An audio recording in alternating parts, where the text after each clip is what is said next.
cómo funciona en España el sistema de pensiones y si existe, como mucha gente cree que hay, una hucha de pensiones. En los últimos 3 años, el actual gobierno recuperó la idea de la hucha de las pensiones no como manera de decir que tenemos un ahorro, estamos generando un ahorro real. No, es para vender la idea de que el sistema de pensiones es viable cuando no es viable, no es sostenible. ¿Cómo se paga este fondo o esta hucha de las pensiones actualmente? A través de un impuesto. España recauda en 20 años 300.000 millones de euros más. De esos 300.000 millones de euros más que se recauda en impuestos, la mitad se ha destinado a pagar pensiones. ¿Existe un potencial problema de conflicto social derivado de la problemática del sistema de pensiones? Ya lo estás viendo, somos uno de los países más generosos pagando pensiones. Si observamos los datos, en los años 70 había alrededor de 7 trabajadores por cada persona mayor de 65 años, pero es que ahora esa ratio es de 3 a 1. Y dentro de 20 años va a ser de 2 a 1. Es decir, cada trabajador va a tener que sostener a medio pensionista. ¿Qué le dirías tú al joven de 30 a 35 que todavía no tiene una casa en propiedad y le cuesta mucho ahorrar y encima le dicen que igual ni tiene pensión? ¿Cómo le dirías que se prepare? Pues primero que ahora mismo 1 de cada 5 trabajadores cobran menos que el salario mínimo. Ya no es que cobren el salario mínimo, sino que cobran menos que el salario mínimo. Y eso habla muy mal del futuro que le estamos ofreciendo a los más jóvenes. ¿Cómo se podría diseñar una transición para que no haya grandes perjudicados o no se deje a nadie, digamos, desamparado y a la vez transicionar hacia un sistema que sea sostenible? O sea, en la práctica, ¿cómo lo podríamos organizar? Depende de si queremos... Bienvenidos a un nuevo episodio de Investalks. Hoy tenemos el placer de tener con nosotros a Santiago Calvo. Santiago es doctor en Economía, profesor en la Universidad de las Hespérides y divulgador de economía en distintos programas económicos como La Voz de Galicia. Santiago, bienvenido y muchas gracias por estar hoy aquí. Encantado de estar contigo. Un placer. Hoy vamos a tratar muy a fondo el tema de las pensiones, porque creo que es el elefante en la habitación, creo que es probablemente uno de los mayores retos a los que se enfrenta España. Afecta a muchísima gente, ya sea los pensionistas actuales como los que algún día desean o sueñan con tener una pensión, y todos los datos apuntan a que se les están haciendo unas promesas que difícilmente se pueden cumplir. Entonces, me encantaría aprovechar esta ocasión, este episodio, para intentar transmitir una verdad que es objetiva desde un punto de vista pedagógico para que la gente lo entienda, no para enfrentar, sino para concienciar de que es importantísimo abrir un debate serio, adulto y maduro sin intentar tergiversar los datos. Así que me gustaría empezar preguntándote cómo funciona en España el sistema de pensiones y si existe, como mucha gente cree que hay, una hucha de pensiones. Bien, el sistema de pensiones en España funciona como un sistema de reparto. ¿Qué significa esto? Que son los trabajadores actuales los que pagan las pensiones actuales. Un trabajador actual que paga cotizaciones a la Seguridad Social no está metiendo el dinero en una hucha que gestione los políticos. No, lo que está haciendo es transferir recursos a los pensionistas actuales. ¿Cuál es el problema? Que de las cotizaciones a la Seguridad Social que se pagan cada año en España no es suficiente para pagar las pensiones contributivas. Las pensiones contributivas son las pensiones que se pagan gracias a que a lo largo de tu vida laboral has cotizado, ¿no? Porque después también hay unas pensiones no contributivas que no se llega al mínimo de años cotizados, que actualmente son 15 años, que después, si quieres, podemos analizar un poco cómo ha evolucionado todo este proceso y las normas para acceder al pago de la pensión completa del 100%, pero en este caso las pensiones no contributivas ya se pagan vía impuestos. Bueno, pues la Seguridad Social, cuando le llegan las cotizaciones a la Seguridad Social y tiene que pagar esas pensiones contributivas, resulta que no tiene recursos suficientes. Lleva 15 años en déficit en ese sistema contributivo. ¿Y cómo se paga? Pues vía deuda y vía transferencias que le hace el Estado cada año, que ya son de 60.000 millones de euros.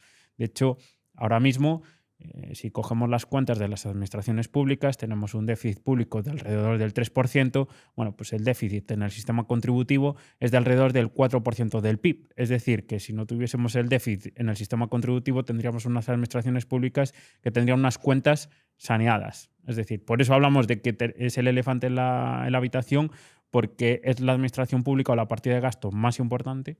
Ahora mismo consume 1 de cada 3 euros del gasto público.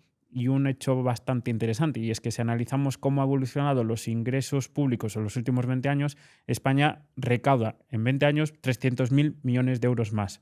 de esos 300.000 millones de euros más que se recauda en impuestos, ahora estamos alrededor de unos 650.000 millones de euros de ingresos públicos, bueno, pues casi en los últimos 20 años se ha multiplicado por 2 la recaudación. Bueno, pues de esas 300.000 millones de euros, la mitad se ha destinado a pagar pensiones. En los últimos 20 años el gasto público en pensiones ha crecido en 150.000 millones de euros. Y por eso ahora un tercio del presupuesto va para pagar a pensiones. Y dentro de 20 años estaremos hablando de que la mitad del presupuesto va destinado al pago de pensiones. Y al final, lo que se paga en pensiones no se puede pagar en otras partidas, como sanidad, educación, que también son muy demandadas, y esto la gente no lo entiende. Cuando hablas con un jubilado, con un pensionista, de que sí, yo soy el primer interesado en que tengas una muy buena pensión, pero el pagar una buena pensión significa que a lo mejor como sociedad tenemos que renunciar a otros servicios públicos o aumentar los impuestos, que también es lo que está sucediendo a los trabajadores actuales. Y si aumentamos los impuestos a los trabajadores actuales, estamos perjudicando y poniendo trabas a la creación de empleo, a la creación de riqueza o que a un joven pueda acceder a su primera vivienda. Claramente no hay una hucha de las pensiones, ¿no? Porque salió alguna ministra del gobierno actual diciendo que había aumentado la hucha de las pensiones y lo que se estaba haciendo era transferir, ¿no? Pues digamos, de una cuenta, como si tienes tú en el BBVA, en el Santander y en otro banco, mandas de una a otra y pides un préstamo en un tercero para ir repagando esa cuantía, ¿no? Hablabas muy bien de que 1 de cada 3 euros va al pago directo de las pensiones, pero también los intereses de la deuda que pagamos cada vez es mayor porque no para de aumentar, ¿no? Se podría decir claramente que el sistema de pensiones está en quiebra. Sí, el sistema de pensiones está en quiebra porque tiene más pasivos que activos. Más o menos tiene un fondo negativo de 100.000 millones de euros. Y hablabas de la hucha de las pensiones, que es verdad que España en su momento, cuando tenía un superávit en el sistema contributivo, tenía alrededor o llegó a acumular cerca de 70.000 millones de euros en ese fondo de pensiones, o la hucha de las pensiones, que se llamaba. Que no era un dinero que estuviese ahorrado como tal en una cuenta de ahorro de un banco, no. Lo que se hacía con este superávit simplemente era una trampa contable. Decir, bueno, pues compramos deuda pública, trabajamos los intereses de la deuda pública y ayudamos a la hermana de la Seguridad Social, que es la Administración Central, ¿no? Son trampas contables que se hacían. ¿Qué pasó? Que entramos en déficit en el sistema contributivo, se empezaron a jubilar más personas. Las pensiones cada vez crecen más, aumentan, porque al final las carreras laborales han mejorado a lo largo de las últimas décadas y al mismo tiempo pues entramos en una crisis económica y había menos personas pagando pensiones. Entonces, ¿cómo se cubría ese agujero, ese déficit? Con este fondo o hucha de las pensiones, que se criticó mucho a Rajoy por utilizarlo, pero es lo que había que hacer. Había un déficit y había que cubrirlo de alguna manera. Y para eso estaba esa hucha de las pensiones, es decir, que había que liquidar la deuda pública que tenía la Seguridad Social como activo. Y liquidó todo ese fondo de pensiones. En los últimos 3 años, el actual gobierno recuperó la idea de la hucha de las pensiones no como manera de decir que tenemos un ahorro, estamos generando un ahorro real. No, es para vender la idea de que el sistema de pensiones es viable cuando no es viable, no es sostenible. ¿Y cómo se paga este fondo o esta hucha de las pensiones actualmente? A través de un impuesto, a través del mecanismo de equidad intergeneracional. Se llama mecanismo y se llama de equidad intergeneracional, pero no es un mecanismo, es un impuesto y no es equitativo entre generaciones. ¿Por qué? Porque solo la pagan los actuales trabajadores. Y esto ha llenado otra vez esa hucha con unos 10.000 millones de euros, pero, repito, el sistema contributivo tiene un déficit de 60.000 millones de euros. Cubrimos una parte del agujero y decimos que estamos ahorrando. No, simplemente que estamos reduciendo un poco el agujero a través de este impuesto, pero el agujero sigue estando ahí y el agujero son 60.000 millones de euros anuales y creciendo. Ahora después te preguntaré, Santiago, por alternativas al sistema de pensiones y también posibles medidas para solucionar el problema actual que tenemos en el sistema de reparto español. Pero claro, uno se plantea, cuando se instauró este sistema, cuáles eran las características que lo hacían sostenible, ¿no? Porque este sistema lleva bastantes años, bastantes décadas, e imagino que la realidad poblacional y de previsión de aumento de la productividad ha variado mucho. ¿Podrías explicarnos los ratios de, por ejemplo, pues la tasa de reemplazo, ¿no? O cuánta gente había trabajando por cada jubilado, qué diferencia había entre el sueldo medio y la pensión media, para entender un poquito qué es lo que ha pasado en términos económicos y sociales para que cuando se impuso este sistema pudiese tener algún sentido, pero hoy en día, en cambio, pues no sea sostenible? Cuando hablo un poco de la historia del sistema de pensiones, hay que hablar del sistema de pensiones que instauraron en Alemania, que es el origen del actual sistema de pensiones, y cuando se instauró en Alemania, hace unas cuantas décadas, a comienzos del siglo XX, se puso una pensión que se empezaba a pagar a partir de los 65 años. Resulta que la esperanza de vida en aquel momento era de 65 años. Entonces, eso ya es un poco una explicación de cómo funcionan los sistemas de reparto, que en su momento, una época de posguerra, pues era una especie de premio a los pocos que superaban esa esperanza de vida de los 65 años. ¿Qué pasa? Con el avance del estado del bienestar y con el aumento de la esperanza de vida, pues se ha tenido que pagar a más personas estas pensiones públicas o estatales. Y el problema de España, como el resto de países europeos, y después me imagino que trataremos otros ejemplos que hay en Europa, es que hubo una época, la generación del baby boom, que en su momento aportó muchos recursos a los estados del bienestar, o mal llamados estados del bienestar. Era una generación muy numerosa, que nacieron a mediados de los años 50 y mediados de los años 70, que sirvieron para llenar la hucha de los políticos a través del sistema público de pensiones y otro tipo de partidas y de ingresos tributarios y fiscales.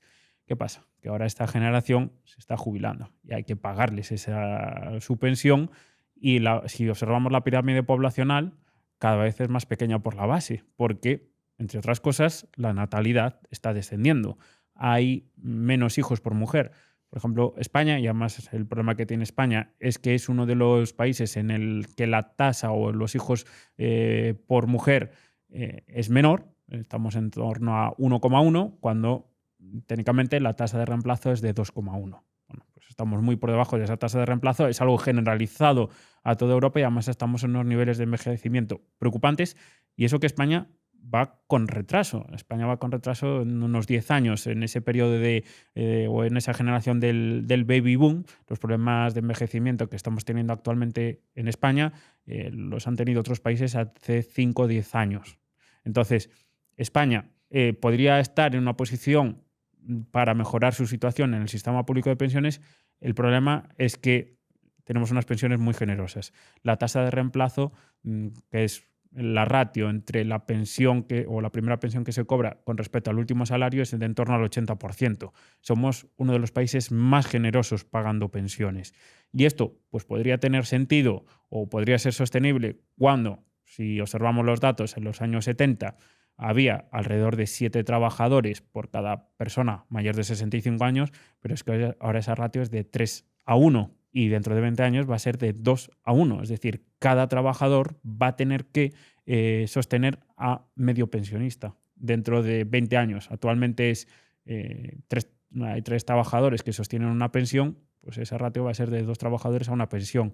Otro dato que no se suele dar, pero es cuál es nuestro esfuerzo a la hora de pagar una pensión como país. Y esto lo podemos medir como la ratio del gasto por pensionista entre renta per cápita. ¿Cuánto de nuestra renta per cápita, cuánto de lo que nos toca por persona en España lo destinamos a pagar una pensión? Bueno, pues alrededor del 50% del PIB per cápita va destinado al pago de una pensión. Somos de los que más esfuerzo tenemos que hacer para pagar una pensión. Para que nos hagamos una idea, un país mucho más próspero y rico, como por ejemplo Suecia, esa tasa es del 35%. Es decir, somos mucho más generosos y hacemos un mayor esfuerzo como país para pagar las pensiones. Y eso evidentemente tiene un coste de oportunidad muy elevado, porque lo que no se paga o lo que no se puede o lo que tenemos que pagar en pensiones no lo podemos destinar a otras partidas del gasto público.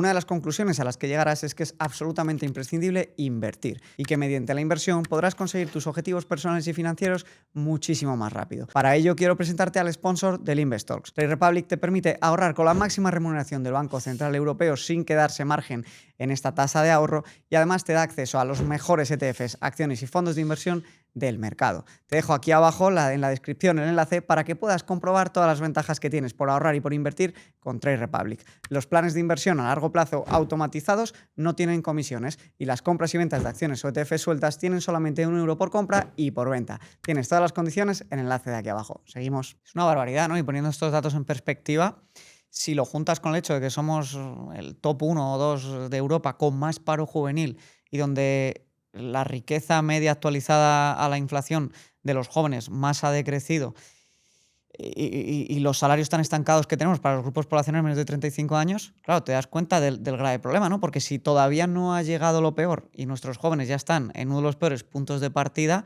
el combo es muy peligroso para los próximos años. Y estamos en uno de los peores puntos de partida también para lo que viene ahora cuando se jubile la generación del baby boom que se están empezando a jubilar actualmente.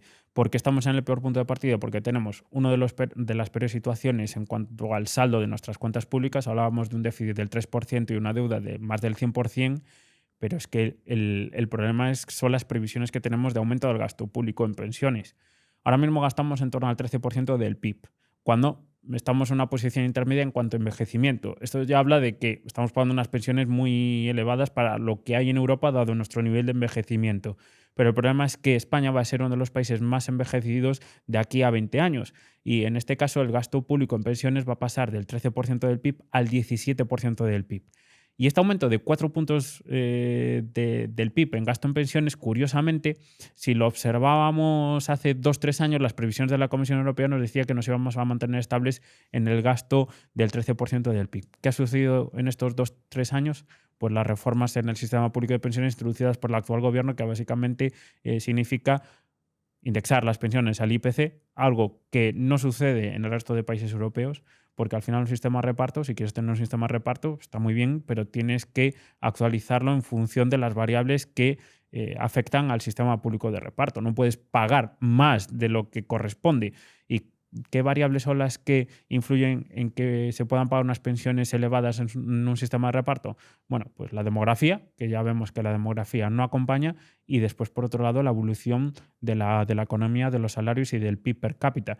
Y en España llevamos 20 años con una renta per cápita estancada, que no crece, y solo vemos que aumenta el salario de un grupo de edad, de los de más de 65 años. Si observamos el resto de grupos de edad, se mantienen o estables o descienden en el caso de los jóvenes. Y lo mismo sucede con la riqueza. La riqueza de los más mayores se ha doblado en los últimos 20 años, cuando la de los más jóvenes ahora es 1/3 de la riqueza que tenían hace 20 años. Podemos ver que en gran parte de la evolución de la riqueza de los mayores es por esta subida en términos reales de los salarios de las pensiones, pero también por el acceso a la vivienda. Y es que, claro, vemos que antes del 2007, como un 56-57% de los jóvenes menos de 30 años tenía vivienda en propiedad y esto se ha reducido a la mitad. Entonces, claro, el combo es preocupante porque no solo permitimos que su nivel de renta se actualice a la inflación y crezca, sino que encima ellos ya poseen los activos financieros que tienden a revalorizarse incluso por encima de la inflación, ¿no? Entonces, esto puede llevarnos en algún momento a que ese mecanismo que llaman de equidad intergeneracional y ese pacto generacional se rompa y haya cierto conflicto social entre los distintos grupos poblacionales, ¿no? Porque, ostras, si a unos les garantizamos su salario linkeado a la inflación, pero encima son los que poseen todos los activos financieros que alquilan y ponen a disposición de los más jóvenes, es que la diferencia a largo plazo va a ser muy drástica de riqueza. ¿Existe un potencial problema de conflicto social derivado de la problemática del sistema de pensiones? Ya lo está viendo. Es que al final el presupuesto público se nutre de impuestos. Si tú no aumentas los impuestos, que difícilmente se pueden aumentar los impuestos ahora mismo en España, si nosotros observamos el diferencial de recaudación en España, porque es verdad que la presión fiscal en España es ligeramente inferior con respecto a la Unión Europea, de unos 3 puntos de PIB, pero ¿dónde está ese diferencial? En IVA. Es decir, habría que aumentar los impuestos al consumo que afectan de manera generalizada a toda la población, no solo a los ricos, que se suele decir que hay que aumentar la recaudación a los ricos para equipararnos con Europa. No, cuando vemos por nivel de renta, realmente los más ricos son los que ya están aportando más porque tenemos un sistema progresivo, y donde habría que aumentar los impuestos sería en el IVA, impuestos sobre el consumo, y después también impuestos sobre el trabajo que afectan al trabajador y también a los pensionistas, porque los pensionistas están siendo muy beneficiados de las transferencias que le hace el Estado, porque pagan menos impuestos y reciben, evidentemente, prácticamente toda su renta a través de las pensiones. No han ahorrado, entonces no tienen unas rentas privadas, digamos. La única renta o ahorro que han generado es la que puede aportarles su vivienda, que puede ser alquiler imputado, porque están viviendo en esa vivienda, o pues, que tengan más de una vivienda y puedan alquilar una segunda vivienda. Y como tampoco se construye vivienda, se están creando más de 200.000 hogares actualmente, cuando el número de viviendas construidas al año es de 100.000 aproximadamente. Es decir, cada año se está generando un déficit de algo más de 100.000 viviendas. En las próximas décadas hacen falta como mínimo 3 millones de viviendas y no vemos a los políticos predispuestos a construir 3 millones de viviendas o al menos dejar al mercado que construya esas 3 millones de viviendas. ¿Por qué? ¿Qué sucedería si construyes y aumentas la oferta del parque inmobiliario? Que se deprecia los inmuebles que ya existen y al final estarías destruyendo la riqueza de los pensionistas. Entonces, si destruyes la riqueza de los pensionistas, serían un grupo de electores que están muy movilizados, que se quejarían y votarían en contra de esos partidos políticos que propongan el que se liberalice el suelo, de que se construya vivienda, se construya esos 3 millones de viviendas que hacen falta. ¿Y a quién estamos perjudicando? A los jóvenes. A los jóvenes que no pueden acceder a una vivienda salvo por herencia. El problema de las herencias es que una persona joven empieza su proyecto vital alrededor de los 30 años. Actualmente. Antes era a los 27, 26, ahora empieza su proyecto vital a los 30 años. Pero a los 30 años no hereda. Hereda a los 50, 60 años. Con 50, 60 años ya has tenido que vivir tu vida, como quien dice, ¿no? Pues ahora mismo estamos en una situación los jóvenes que queremos acceder, comprar una vivienda, iniciar un proyecto vital muy difícil, una situación muy compleja porque apenas hay oferta disponible y la poca oferta que hay es muy cara. Y ya no es tanto el no poder pagar, por ejemplo, una hipoteca, porque ahora mismo sí que hay financiación por parte de los bancos. El problema es que a lo mejor se les exige pagar una entrada de un 20-30% del coste de esa vivienda y muy pocos jóvenes se pueden permitir el pagar esa entrada porque no tienen ahorros suficientes. ¿Y cómo pueden generar ahorros suficientes? Con una buena renta, con unos buenos salarios. Pero el problema de la política española es que no ha beneficiado el crecimiento de la productividad, el crecimiento de los salarios que permita a esos jóvenes poder tener la capacidad adquisitiva suficiente como para adquirir una vivienda e iniciar su proyecto de vida. Que el sistema está totalmente envenenado y en contra de los jóvenes. Y yo cuando pongo esto, pues hay muchos comentarios que dicen, no, es que ahora se lo gastan en ocio, viajes y tal. Y salieron estadísticas que se ve que el gasto del joven ajustado a la inflación en ocio y viajes es un 36% inferior previo al 2008. O sea, no pueden acceder a una vivienda porque se lo gasten en ocio, sino porque la productividad y el salario de los jóvenes está totalmente estancado y no ha subido en términos reales, mientras que los activos financieros se han disparado. Una de las medidas que los políticos están vendiendo como salvación del sistema de pensiones es abrir las puertas del país masivamente a la inmigración, ¿no? Porque al final la teoría que venden es que como es gente muy joven, va a contribuir a pagar las pensiones de nuestros mayores. Pero ya hay muchos estudios en nuestro entorno que ven que en función al origen de este tipo de inmigrantes acaban siendo deficitarios para el Estado, pero además meten mucha presión al mercado de la vivienda, como tú bien dices, porque si crece mucho la población y no crece el parque de vivienda, los precios de las viviendas suben, pero si encima además acaban siendo deficitarios para el Estado, están subiendo el coste de la vivienda y generando más cargo a las cuentas públicas, ¿no? ¿Cómo funciona este tema? A ver, yo estoy a favor de abrir las puertas a la inmigración porque hacen trabajos complementarios y no son rivales a la hora de encontrar trabajo. El problema es que, ¿cuál es el tipo de inmigración que está llegando en España? No estamos promoviendo una inmigración de alto valor añadido, porque si fuese una inmigración de alto valor añadido, pues podrían efectivamente pagar las pensiones actuales y también contribuirían al resto de partidas de gasto.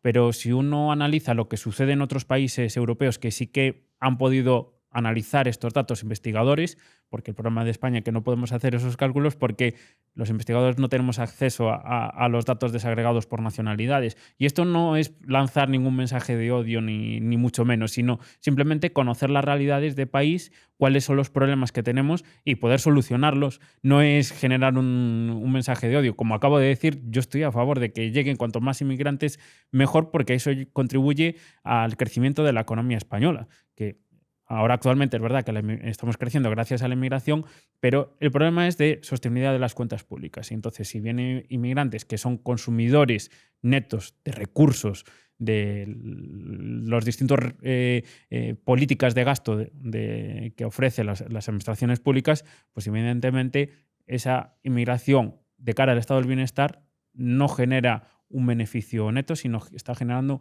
un coste elevado. Y aunque ahora mismo paguen sí, las pensiones actuales, dado el sistema de reparto, después a esas personas tendremos que pagarles esa pensión. Es decir, es una patada hacia adelante. No estamos generando ese valor añadido suficiente como ya no solo generar los recursos suficientes como para pagar las pensiones actuales, sino generar un ahorro suficiente como para poder sostener el Estado en las próximas décadas. Todo lo que estamos generando actualmente lo estamos consumiendo en pensiones y no estamos generando un ahorro genuino. Si nosotros observamos incluso las cuentas de las administraciones públicas en términos estructurales, es decir, descontando el ciclo económico, es decir, si ahora mismo España dejase de crecer, estuviese en un crecimiento cero, el déficit estructural sería del 3%. Llevamos con ese déficit estructural año tras año, década tras década, y llevamos más de 15 años sin alcanzar un superávit fiscal. Y ese superávit fiscal se produjo en los años de la burbuja inmobiliaria, en el pico de la burbuja inmobiliaria, es decir, cuando teníamos unos ingresos inflados derivados de esa burbuja. Pero en 45 años de registros, desde que empezó la democracia en nuestro país, de registros de saldos fiscales, España solo ha alcanzado el superávit fiscal en 3 años. Eso habla muy mal de nuestros políticos, porque son muy malos gestores. Ellos no aplican la teoría keynesiana de cuando estamos creciendo, reducimos un poco el gasto y ahorramos para cuando venga un momento difícil de ciclo económico poder pagar prestaciones de desempleo, sistema de pensiones, etcétera. No, es más, en España tenemos unos políticos que son muy procíclicos, es decir, cuantos más recursos hay, más gastamos todavía en vez de ahorrar para poder tener recursos suficientes para mantener el estado del bienestar también en los momentos del ciclo económico bajo. Y eso explica un poco la situación de insostenibilidad tanto del sistema de pensiones como del Estado actual, deuda pública de más del 100% del PIB, que está bajando solo por el efecto de la inflación y del aumento del PIB, y además tenemos un déficit público de algo más del 3% y estructural también del 3%. Claro, el problema al final es que si va a haber cada vez menos gente trabajando para pagar las pensiones y no se facilita que la productividad crezca, es totalmente insostenible. ¿Qué otros sistemas hay que no sean del de reparto o qué otros países que estuviesen en una situación similar a España han conseguido afrontar esta problemática de hacer sostenible el sistema? Bueno, hay muchos países que han afrontado muchas reformas en su estado del bienestar. Ahora estamos hablando mucho de Francia, que en estas últimas semanas está habiendo una auténtica crisis política debido a la insostenibilidad de su sistema público de pensiones y también desde su estado del bienestar. Pero estas cuestiones ha habido países que se las han planteado mucho antes que nosotros. Y el caso más paradigmático es el de Suecia. Suecia, que parece que es un país que funciona muy bien, además se pone de ejemplo por parte de partidarios de opciones más de centro-izquierda, por ejemplo, de izquierda. Bueno, pues Suecia en el año 92 llegó a una crisis fiscal de deuda y dijo que tenía que resolver el problema del sistema de pensiones. ¿Por qué? Porque estaban viendo el problema que se les venía encima, que nosotros ya lo tenemos aquí ahora, en España, pues en Suecia fueron previsores y dijeron, de aquí a los próximos 10, 20 años vamos a tener un problema en nuestro sistema público de pensiones, que funcionaba más o menos como el actual de reparto en España, allí, su sistema público de pensiones en el año 92. Bueno, pues empezaron a hacer comisiones técnicas, también políticas, para tratar de proponer un sistema. ¿Cuántos años tardaron en aprobar y que entrase en vigor su sistema de pensiones, que ahora lo explicaré?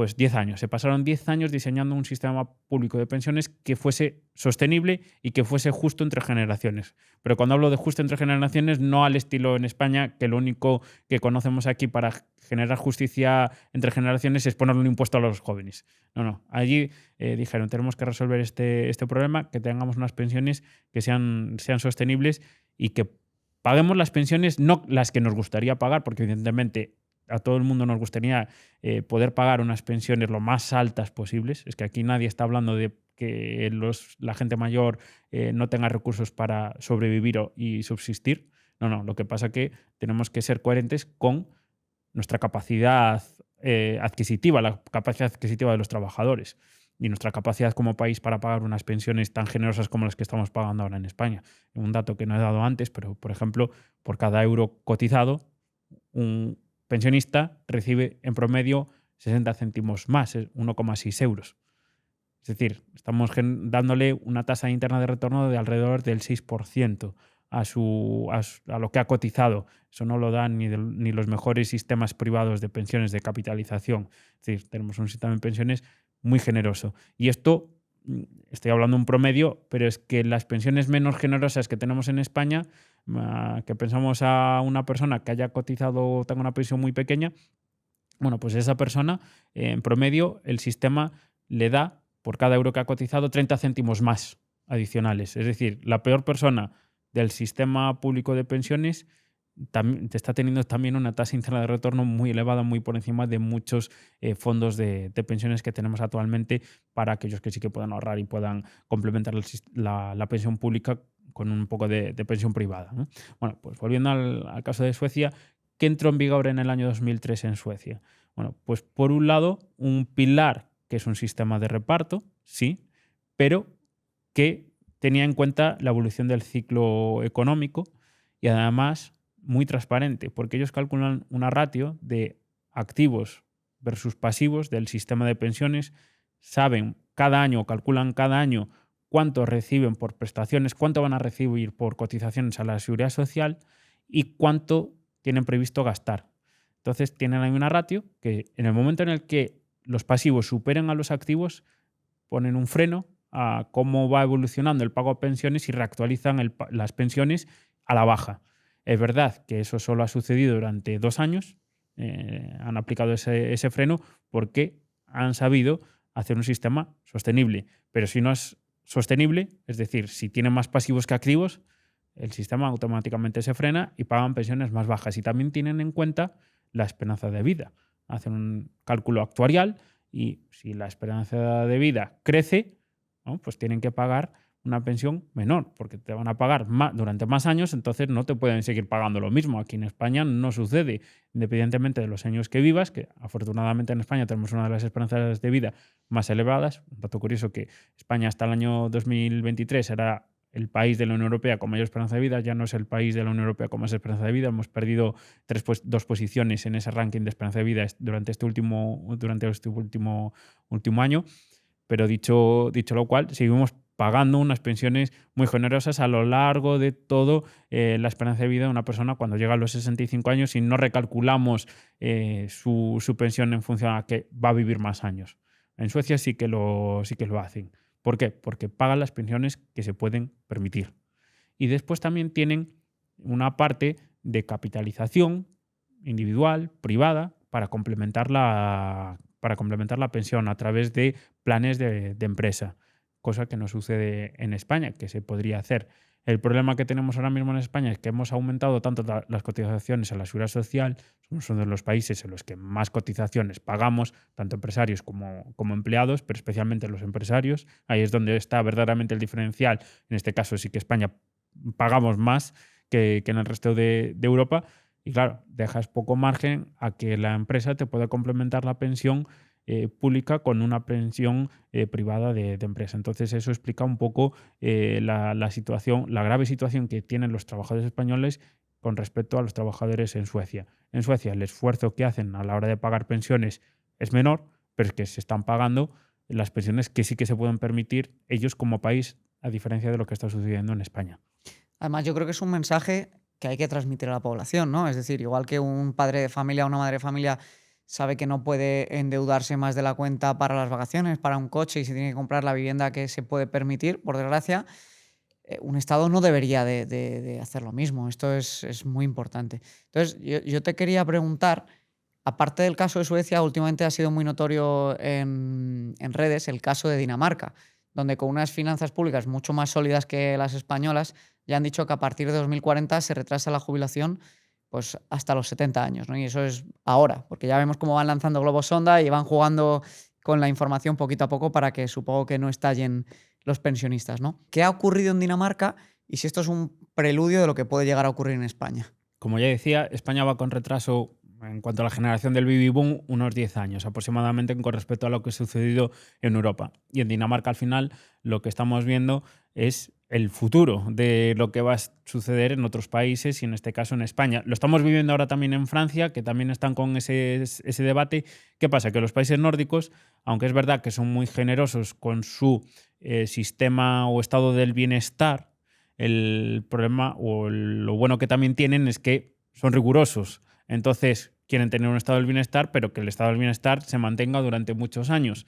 Entonces, lo que han visto es que como cada vez va a haber más jubilados, pero tiene una sociedad envejecida que le está pasando a todos los países desarrollados. Esa es la evolución demográfica. Al final, una vez que el país crece y se desarrolla, pasa por diferentes fases demográficas y estamos en todos los países desarrollados, estamos pasando por la misma fase demográfica que es caída de la natalidad, con un aumento de la esperanza de vida. Cada vez hay más gente que depende del Estado para complementar su renta. En este caso, los pensionistas reciben prácticamente la totalidad de su renta a través del sistema público de pensiones. Pues en Dinamarca han visto que o reducimos el número de años que pagamos a cada trabajador y al mismo tiempo esos trabajadores trabajan un poco más años, bueno, pues al final podemos lograr un sistema que sea sostenible. Y en España, al final, tendremos que caminar hacia ese sistema, hacia ese modelo en el que aumentemos el número de años que trabajemos. Eso y además tratar de introducir un mecanismo de actualización de las pensiones que no sea el de la inflación.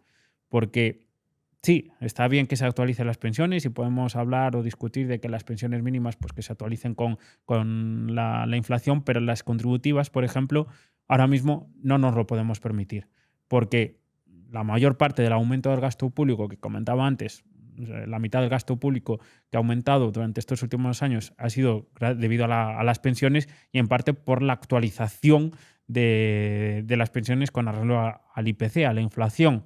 Pero es que el sistema de reparto, los sistemas de reparto son sostenibles si pagan no en función de lo que aumenta la inflación, sino en función de lo que aumentan los salarios. Si tenemos unos salarios estancados, está claro que no podemos permitirnos el pagar unas pensiones más elevadas. En Suecia, que comentaba antes, sus pensiones se actualizan y aumentan si aumenta los salarios. Si no aumenta la economía sueca, si no crece la economía sueca, las pensiones suecas no aumentan. Eso sí que es un reparto justo y equitativo y de los beneficios y también de los costes que tiene el crecimiento económico de un país. Si tenemos un sistema de reparto. Otra cosa es si tuviésemos un sistema de capitalización que ahí dependería ya de lo previsor que sea cada trabajador de manera individual y de la educación financiera que tuviese y de lo hábil que fuese ahorrando. Pero como estamos en sistemas de reparto y en algunos sí que complementan una parte privada, en España la parte privada es muy reducida, pues al final tenemos que ajustarlo a la capacidad que tiene el país de poder pagar pensiones. El problema que cuando hablamos de no actualizar las pensiones con el IPC, sino con otros indicadores como el que se aprobó en España en el año 2013, que ese sí que era un buen modelo, estaba bien diseñado y se parecía mucho a las cuentas nacionales de Suecia. Bueno, el problema es que nunca llegó a entrar en vigor. Se aprobó en el año 2013, pero por temor al coste electoral, el gobierno de Rajoy, muy listo, y decía, bueno, pues en el año 2023 probablemente yo no esté en el gobierno. Entonces dejó aprobada aquí una reforma que se la comerá el siguiente. ¿Qué pasa? Que llegó el siguiente y dijo, yo no me voy a comer esto y lo anulo y se va a pagar vía impuestos el coste de actualizar las pensiones con arreglo del IPC. Esto nos cuesta una barbaridad de dinero y que es muy poco sostenible. Claro, es muy rocambolesco todo cuando lo pones en perspectiva y cuanto más datos vas teniendo, más te asusta la actitud de los políticos de uno y de otro lado. Unos porque cuando tienen mayoría absoluta no son valientes y los otros porque siguen también haciendo cálculos electoralistas y populistas, ¿no? Entonces, cuando encima ves en perspectiva que han reducido de 5.500 a 1.500 euros, creo que son las aportaciones a los planes de pensiones privados, te das cuenta que es que encima desincentivan el ahorro privado por parte del ciudadano para crearse esa mochilita alternativa a la del Estado con un mínimo de ayuda fiscal, ¿no? Yo lo que veo en el canal y en redes es que el que está cerca de jubilarse o incluso el que está jubilado empieza a ver que el sistema no es justo hacia los de abajo. Pero, como en el juego de la patata caliente, nadie quiere que le explote a él, ¿no? Todo el mundo dice, oye, a mí me han engañado, ok, pero que cumplan con la mentira, ¿no? Que se trague otro las consecuencias. Entonces, ¿cómo se podría diseñar una transición para que no haya grandes perjudicados o no se deje a nadie, digamos, desamparado y a la vez transicionar hacia un sistema que sea sostenible? O sea, en la práctica, ¿cómo podríamos? Si tú y yo tuviésemos el poder de decisión, ¿cómo lo podríamos organizar? Depende. De si queremos seguir en el gobierno o gobernar durante más de un día, el diseño del sistema de pensiones o el sistema de pensiones ideal sería el que, por ejemplo, tienen en Suecia y hacer algo parecido. El problema es que en Suecia, como decía, empezaron a diseñarlo en el año 92 y lo aplicaron en el año 2003, es decir, 10 años en los que estuvieron diseñando el periodo de transición, en los que todavía hay algunos trabajadores que quedan del modelo anterior, porque tú lo que no puedes hacer es, vale, introducimos un nuevo sistema totalmente diferente, pero ¿qué pasa con los que se jubilan justo ahora que digamos que también es un engaño porque se les prometió que iban a cobrar una pensión bajo unos parámetros y bajo unas condiciones que se han incumplido? Y ese coste es muy elevado. Tenemos unos derechos prometidos para pagar pensiones actualmente del 500% del PIB. Tenemos que pagar eso, si no, sí que es verdad que estaríamos siendo un poco injustos con las personas que no han tenido capacidad, por ejemplo, para complementar su pensión pública con una privada. No le hemos dado ese margen. Entonces, ahora mismo es muy difícil. La mejor manera, no dejar de actualizar las pensiones con el IPC, porque al final eso genera un importante volumen de gasto y además es acumulativo. Si ahora actualizamos las pensiones este año, el año que viene, cuando toque volverlas a actualizar, no las actualizamos con base a lo que había hace 2 años, sino con lo que hemos actualizado el año previo. Y por eso, al ser acumulativo, pues es una bola de nieve que se hace cada vez más grande. Entonces, hay que tener en cuenta eso. Seguramente las únicas pensiones que podríamos llegar a actualizar con la inflación para que no pierdan capacidad adquisitiva serían las mínimas, las no contributivas, y las contributivas diseñar un sistema estilo Suecia. Y después también algo que hacen en Suecia es que a final de año le mandan a cada contribuyente una carta, el sobre naranja, en el que se les dice cómo está el sistema de verdad, cuánto han aportado y cuánto reciben. Eso hay que decírselo también a muchos pensionistas que no son conscientes. Cuando hablas con muchos pensionistas, ellos te suelen decir que se merecen su pensión porque es que han cotizado su vida y cómo no les vas a pagar la pensión y cómo no va a ser suficiente para vivir. Sí, yo estoy de acuerdo, pero repito, en promedio un pensionista se lleva un 60% más de lo que ha cotizado. Y eso no es justo con los trabajadores actuales, con los jóvenes, porque al final eso hay que pagarlo de alguna manera. ¿Y cómo se está pagando actualmente? Vía impuestos. Y si tú machacas fiscalmente a los trabajadores, al final reduces su sueldo, su salario neto, su capacidad adquisitiva, y por lo tanto es muy difícil emprender un negocio, encontrar trabajo, y si encuentras trabajo, pues acceder a la vivienda o tener un proyecto de vida que para algo más que para subsistir y comprar comida, agua, luz y poco más.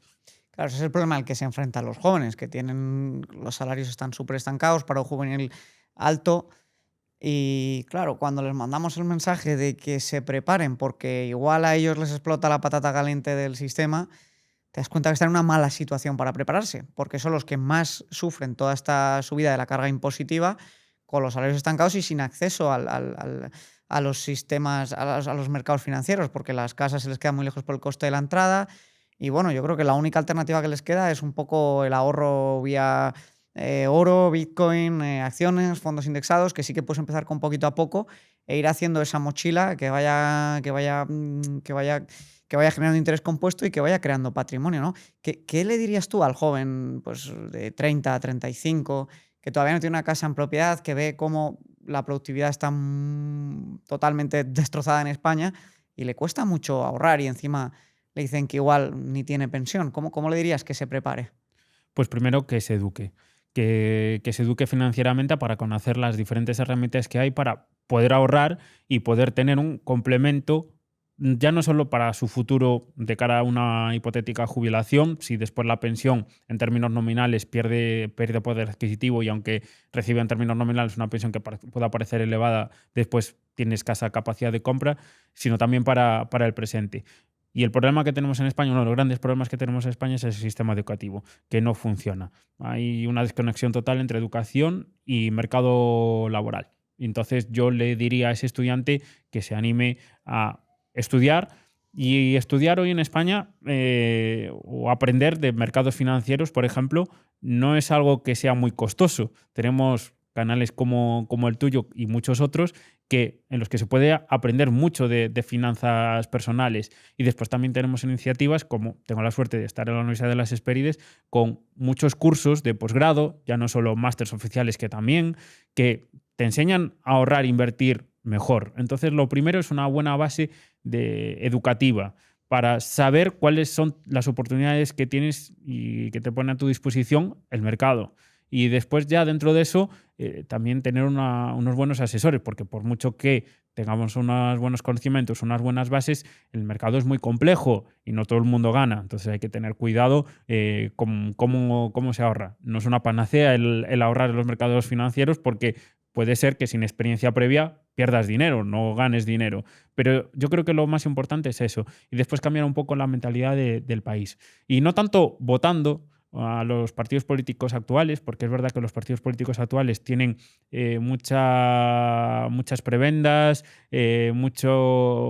tienen muchas conexiones preestablecidas que son muy difíciles de romper, pero sí a través de estas iniciativas, como a través de canales de YouTube, en el que alce la voz y también a través de las redes sociales y que se quejen un poco del sistema y romper con la mentalidad de juego de suma cero, porque ahora mismo en España damos por establecido que la riqueza viene dada y que lo único que hay que hacer es gestionarla y repartirla. Cuando la riqueza no es algo que venga dada, hay que crearla día tras día y cada vez lo están poniendo más difícil.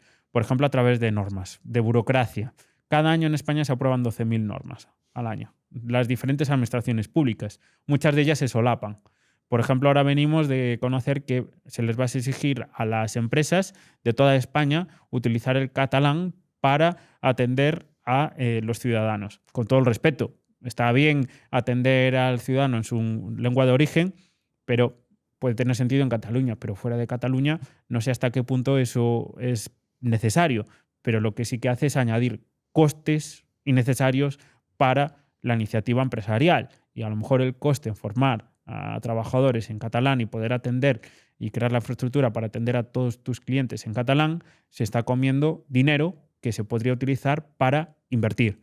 A mí me gusta mucho el sistema o el impuesto sobre sociedades que hay en Estonia porque, por ejemplo, no se cobra o no se devenga el impuesto sobre sociedades a las empresas hasta que no repartan el beneficio. ¿Esto qué significa? Que una empresa, si obtiene beneficios pero no los reparte, los quiere reinvertir para crecer, para mejorar sus sistemas productivos, ser más productivos, en general, en resumen, no se le cobra el impuesto sobre sociedades.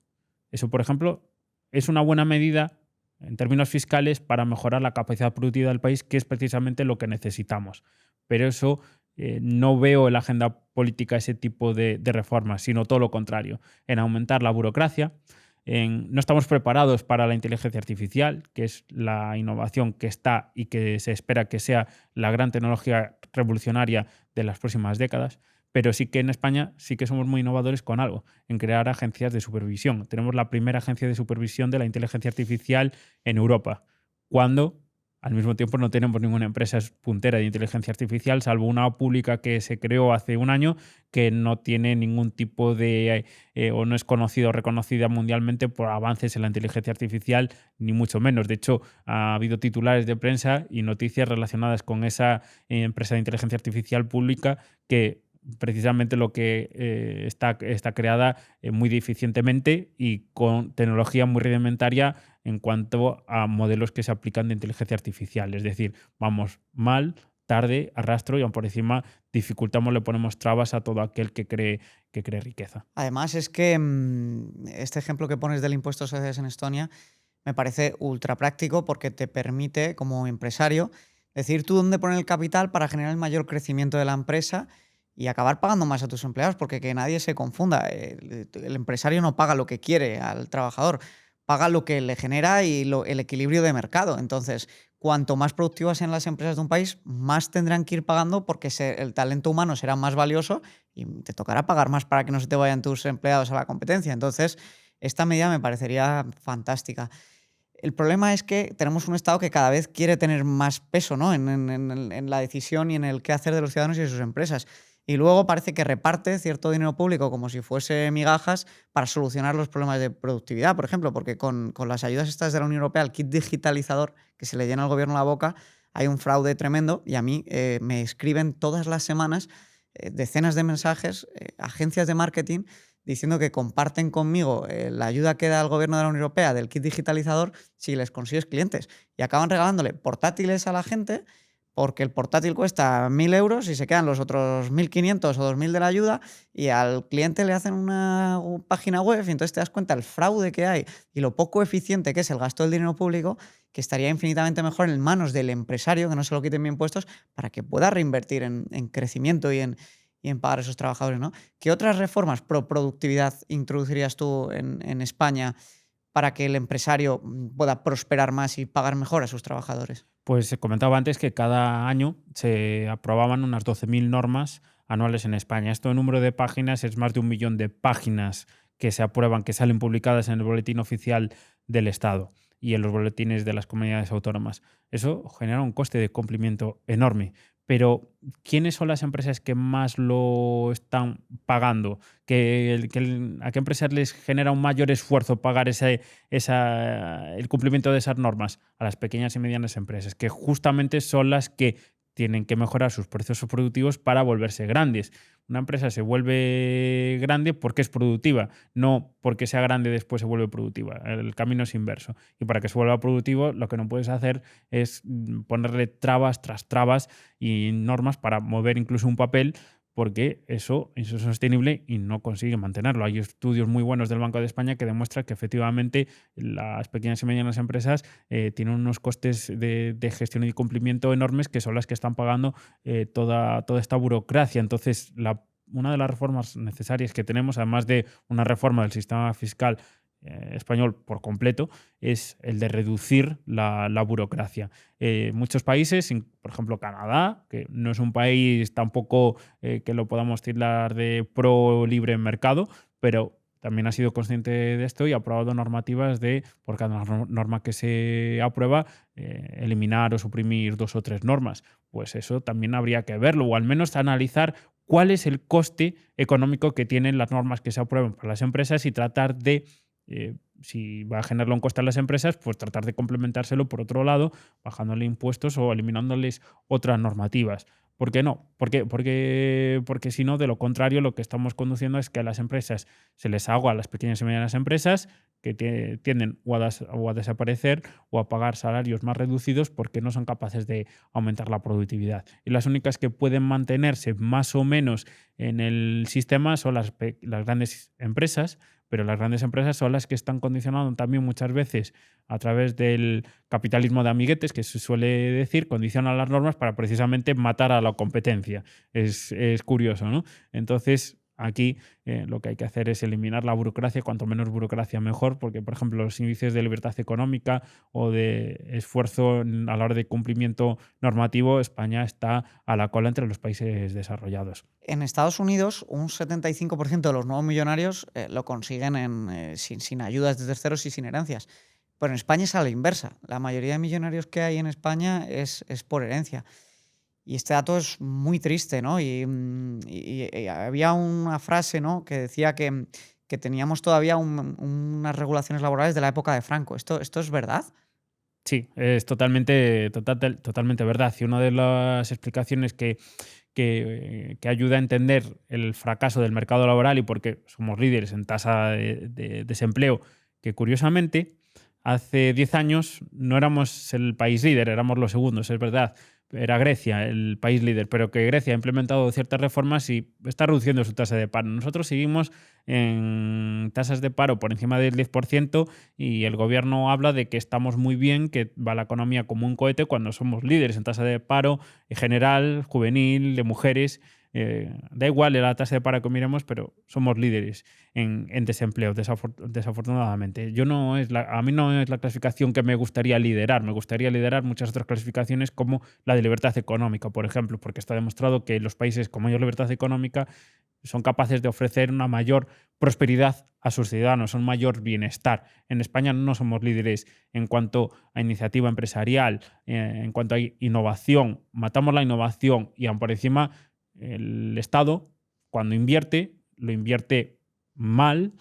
Por ejemplo, también otra noticia que hemos conocido estas semanas es el estado de la red eléctrica, que eso explica un poco el apagón o, por ejemplo, cosas tan curiosas como por qué los trenes de Renfe tienen tanto retraso en los últimos años, aparte de una mala infraestructura, es porque la red eléctrica está tan saturada, porque no se han hecho las inversiones como se deberían, y lo que tenemos es que el 83% de los nudos del suministro eléctrico están saturados, que no aceptan más demanda eléctrica.